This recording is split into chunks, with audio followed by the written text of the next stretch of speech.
आपका सुपरस्टार खेसारी लाल यादव के साथ गाना आता है, उसके बाद फिर आप लापता हो चुके हैं, आखिरकार ऐसा क्यों है?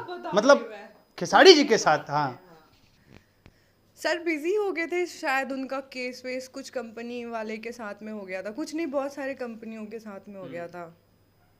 तो मुझे ऐसा लगा कि इस वजह से वो नहीं कर पाए, या फिर उनकी जो कुछ कुछ खास खास हीरोइनें थी, मैं उनका नाम नहीं लेना चाहती, तो उनके साथ में ज़्यादा मतलब एक होता है ना कि हीरोइन हीरोइन कपल कपल, अब जैसे हमने किया हम हिट हो जाएं, तो लोगों को वो जोड़ी पसंद आती है, तो वैसे उन्होंने बहुत सारी हीरोइनों के साथ, एक ही हीरोइन के साथ बहुत सारे गाने किए, तो वो उनकी चॉइस है। मुझे ऐसा थोड़ी है कि वो बुलाएंगे तो मैं मना कर दूंगी या कुछ हमारा ऐसा है। नहीं, आपकी भी गाना बहुत ज़बरदस्त था, लोग आपको भी जोड़ा। हाँ, लेकिन फिर उसके बाद फिर मैं आपको अपनी इंस्टा दिखाऊंगी, आज तक लोग पूछते हैं मेरे से कि कब आएगी कब आई, तो साई जी कहाँ हैं आप? मैं सुना लखनऊ में ही है। खेसारी जी यहाँ है, सुनिए, खेसारी जी यहाँ है, इसी गाने को देख के हमने उनको लिया था। ये बताइए ना इस बात को, क्या? इसी गाने को देख के हमने देखिए, आपको देख लिया के। था। हाँ। कहाँ से आ गए ये देखा हम कहाँ पे हैं, किस ट्रैक पे, और ये राजधानी की तरह आ गए यहाँ पे। वो क्या पूछ रहे हैं, मैं उनका जवाब दूंगी ना। हाँ, दीजिए उनको जवाब दीजिए। उन्होंने ये पूछा कि आपने क्या देख करके हाँ, कल्याणी उनको- जी हाँ, को बात बुलाया, की, नहीं बात की। देखा नहीं ना, बात देखा देखा। अच्छा एक बात बताइए, लोग कहते हैं कि गाने आने चाहिए और भी सुपरस्टार के साथ में, पवन सिंह के साथ ट्राई आएंगे? मुझे नहीं लगता। क्यों? ये वाकई में हीरो ने भी पूछा क्यों? हाँ, क्यों? अभी नहीं, क्यों बोला नहीं, क्यों? अभी नहीं नहीं, इसका जवाब दो, जैसे क्यों? पूछा वैसे कहना Why? नहीं। खुद बता दो। वो भी तो स्टार है, वाह है। इनके मुंह में ना माइक यहाँ पे लगा दो, झुक झुक के। अरे तो बताइए ना, जवाब दीजिए क्यों? अरे भाई मैं दे बोलने तो दोगे, तोते मिर्ची खा ली थी क्या सुबह Please, सुबह? please। बस सच बता रही हूँ, मैं इनको घूसा मार दूंगी। अरे ऑन कैमरा घुसा नहीं। एक आदमी, प्रताड़ित आदमी क्या जाएगा? तो क्या पूछा था आपने? पवन सिंह के साथ क्यों नहीं?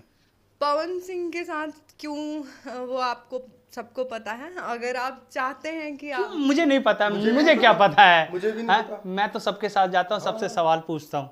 अब क्या, क्यों, कैसे?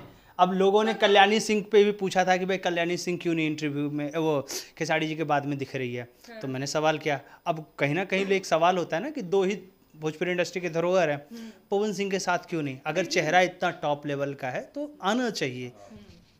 किसका चेहरा? आपका अगर चेहरा टॉप लेवल पे है तो आना चाहिए टॉप हीरो के साथ में। अच्छा। तो पवन सिंह के साथ क्यों नहीं? आखिरकार क्या ऐसा आपको लगता है पवन सिंह में कि भाई आप उनके साथ कनेक्ट नहीं हो पाए? यस। शायद मैं आते ही विवादों में घिर गई थी, और मुझे भोजपुरी का ट्रेंड जो है वो समझ नहीं आया। जैसे इन्होंने कास्टिज्म लाने की कोशिश करी पर हम दोनों ने नहीं लाने दिया, तो ऐसे मैं कास्टिज्म में फंस गई थी। और मेरे एक फ्रेंड को लेकर के कुछ ऐसा कंट्रोवर्सी क्रिएट किया गया, कुछ डिमांड की गई उसमें। मुझे नहीं लगता कि ये पवन सर को पता होगा, क्योंकि ये सब मिथ है कि स्टार को सब पता रहता, स्टार करवाते हैं। स्टारों के पास बिल्कुल भी टाइम नहीं होता ये सब फालतू फंड का करने का। उनके आसपास के जो लोग हैं वही कहानी रचते रहते हैं, और वही उनको उनकी इमेज खराब करते हैं, अच्छी करते हैं। वो तो मेरा मानना ना, एक चीज़ मैं बताऊंगी आपके थ्रू, शायद पवन सर सुन ले। वो एक लक है, ठीक है, और मैं दिल से चाहती हूँ कि वो मैं जानती हूँ कि वो जिसके साथ काम कर लेते हैं ना, उसका एक अलग ही वो जाता है पीक करियर। वो लक है चलते फिरते। पर मुझे नहीं पता कि कहीं कहीं कुछ चीज़ों में, मतलब पर्सनली मैं नहीं जाऊँगी, लेकिन उनका लक नहीं सही है, पर वो दूसरे के लिए बहुत लकी हैं, ऐसा मुझे लगता है। तो मैं चाहती हूँ कि मैं काम करूँ, पर उनके आसपास के जो लोग हैं वो मुझे इस जन्म में कभी नहीं करने देंगे। मैं और कुछ बोलूँ, इनका ये कहना है, अब ये फिर मुझे चिल्लाएंगी कि पवन जी का लक है और खेसारी जी का लक नहीं है। No comments. क्यों कमेंट्स नहीं, बताओ। नहीं, इस पे मैं ये कहूँगा, लक आपने कहा तो आप उनकी टीम से, जैसे जो भी मैटर है, तो टीम से आपने वो चीज मत करो, ठीक है। पवन सिंह के टीम के पास जाके जैसे मिल के, जैसे देखिए हर कोई भी अगर कोई कंट्रोवर्सी हुआ है तो कंट्रोवर्सी खत्म भी होता है। नहीं दिया जाएगा ना। ऐसा नहीं कि मैंने 2018 में भी मैं गई थी। हाँ, उनका जो मूवी था रांची में शूट हो रहा था, क्या नाम था उसका, बॉस, उसके सेट पे थी मैं। और मुझे काम के लिए भी बुलाया गया था वहाँ पे। और वो जो चांदनी मैम का गाना था सड़िया जब जब पहनी, तो उसके लिए ऑफ़र किया गया था, पेमेंट भी मिली थी एडवांस। मैं गई भी वहाँ पे, 2-3 दिन रुकी भी, पर मुझे समझ ही नहीं आया कि मेरा मतलब कब आया, क्योंकि मैं नई नई थी भोजपुरी में एंटर कर रही थी। उससे पहले मैं हिंदी में ही काम किया था मैंने।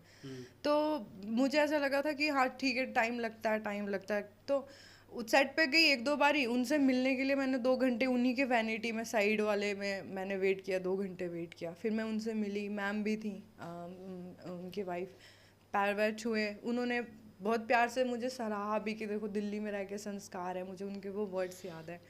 तो मुझे मिल के तो ऐसा लगा था कि हाँ ठीक है, लेकिन मुझे उनको देख कर के, जैसा मैंने बताया मैं पढ़ी लिखी हूँ, तो जेस्चर देख कर मैं समझ गई थी कि इनको नहीं पता है कि इस गाने के लिए मुझे बुलाया गया है या मैं इनकी मूवी में काम करने के लिए मुझे बुलाया, क्योंकि वो बहुत नॉर्मल थे। एक अपने को आर्टिस्ट से मिलता है तो होता है ना कि अच्छा ये है, अच्छा आप आइए, ऐसे बात करता है। उन्होंने मेरे से ऐसे ट्रीट किया जैसे कि मैं मिलने आई हूँ, फैन। तो मैं समझ गई थी। और फिर मैं वहाँ से नेक्स्ट टू नेक्स्ट डे चली गई, और फिर हाँ मुझे पेमेंट भी पूरी मिल दी गई, ठीक है, क्योंकि मतलब पेमेंट होने के बावजूद भी बॉस फिल्म में जो चांदनी सिंह का जो आइटम तड़का था, वो आप करने वाली थी। हाँ मुझे बुलाया गया था। हाँ पर वो मेरे से नहीं करवाया, मैं वैसे ही चली आई। उसके बाद मैंने जो ये विशाल सिंह हैं, इनके साथ में रहते हैं, मैंने इनको इंस्टा पे मैसेज किया ढूंढ के, क्योंकि मैं खुद चाहती थी कि मैं कनेक्ट हूँ। और 2018 के बाद मतलब खेसारी सर को तो नहीं इतना वो था, लेकिन मैंने सर से कांटेक्ट करने की बहुत बार कोशिश करी थी। तो फिर लेकिन लक बाय चांस मेरी एंट्री खेसारी सर के साथ थी। तो मेरे ननिहाल के ही हैं संजय यादव जी, उन्होंने मुझे डायरेक्ट मिलवाया और मेरी बहुत हेल्प करी। उन्होंने बॉम्बे में मुझे अपने फ्लैट पे ही अपने साथ में रखा, क्योंकि एक ही वहाँ की हूँ मैं, वो वहाँ पे रहते नहीं थे। तो उन्होंने मुझे वहाँ पे रखा, पूरा समझाया इस जगह के बारे में, इंडस्ट्री के बारे में। फिर उनके दोनों खास हैं, मतलब उनके सारे खास हैं। B4U उनकी कंपनी है, S4U सॉरी। तो उन्होंने मुझे सब कुछ गाइड किया, मतलब एक ना जैसे कि गुरु की तरह सब कुछ समझाया, डीप थॉट कि कैसे काम होता है, कैसे बातें करनी चाहिए, कैसे लिंक होता है स्टारों के साथ। उन्होंने भी मुझे बताया था कि इनके आसपास के लोग बहुत अजीब से होते हैं।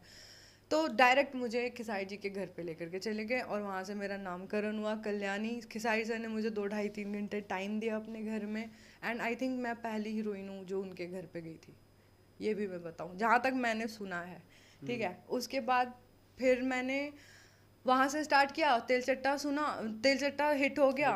उसके कारण मुझे बहुत सारे काम वहाँ मिले, लेकिन मैं पवन सर के पीछे पड़ी रही थी कि मैं कैसे भी करके टच में आ जाऊँ। फिर ये जो मेरे हैं संजय यादव जी, तो ये बिजी हो गए इलेक्शन वगैरह के चक्कर में, अदरवाइज मैं पवन सर से भी ये कांटेक्ट करवा देते।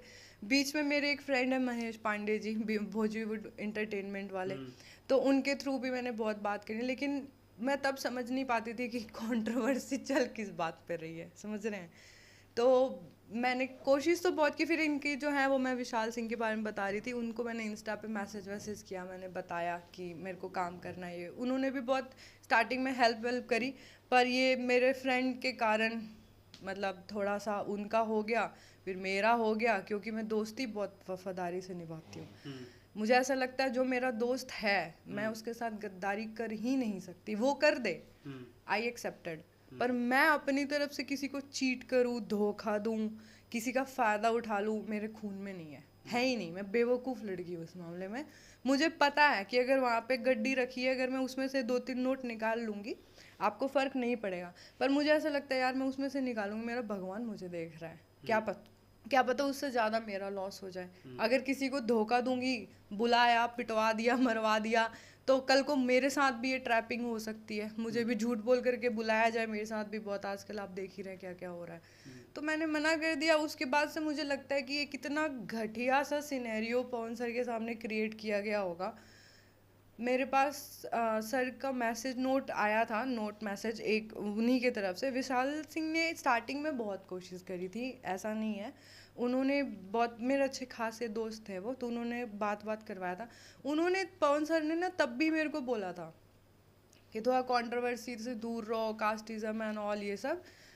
तो भी मैं समझ नहीं पाती थी इतना, क्योंकि मैं थी नहीं, समझ रहे हैं, दिल से मेरे दिमाग में ऐसा कुछ भी नहीं था। मेरा था कि बस मैं काम करूं उनके साथ, एक बार मौका मिल जाए मुझे काम करने का।